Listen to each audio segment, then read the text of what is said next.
السلام علیکم ورحمۃ اللہ وبرکاتہ۔ مفتی صاحب کی خدمت میں عرض ہے کہ جو فصل کا عشر دیا جاتا ہے اور وہ کتنا دیا جائے گا، اپنا ایکڑ پر ہے یا وزن پر ہے؟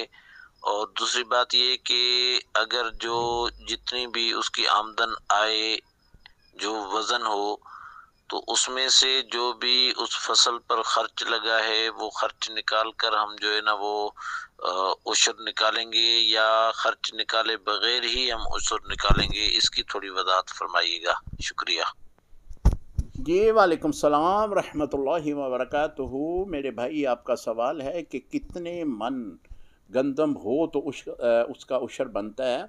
تو کیا عشر دیتے وقت جو اخراجات ہوئے ہیں فصل کے اوپر وہ نکالے جائیں گے؟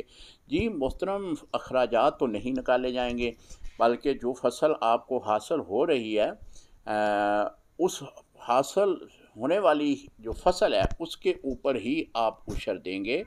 اور عشر کے لیے جو ہے وہ کوئی حد مقرر نہیں ہے کہ آپ کے پاس 50 من گندم ہے تو یا کوئی بھی ایسی فصل ہے تو اس میں ہی آپ عشر دیں گے، اگر آپ کے پاس کم ہے تو اس میں عشر نہیں ہے۔ اس کے لیے کوئی نصاب کی حد مقرر نہیں کی گئی، بلکہ آپ کے پاس جتنی بھی گندم آئی ہے یا جتنی بھی کوئی فصل آئی ہے اس فصل میں سے آپ عشر نکالیں گے، یعنی اس کا 10واں حصہ یا 20واں حصہ۔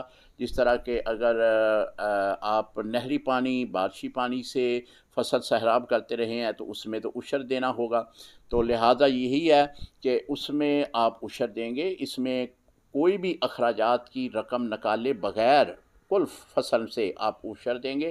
اسی طرح جو آپ نے فرمایا کہ اس کی کوئی حد ہے، حد اس کی کوئی نہیں ہے۔ آپ کے پاس اگر 10 من بھی ہیں، 100 کلو بھی ہیں، 50 کلو بھی گندم ہے یا کوئی فصل ہے تو اس پر بھی آپ عشر دیں گے۔ السلام علیکم ورحمۃ اللہ وبرکاتہ۔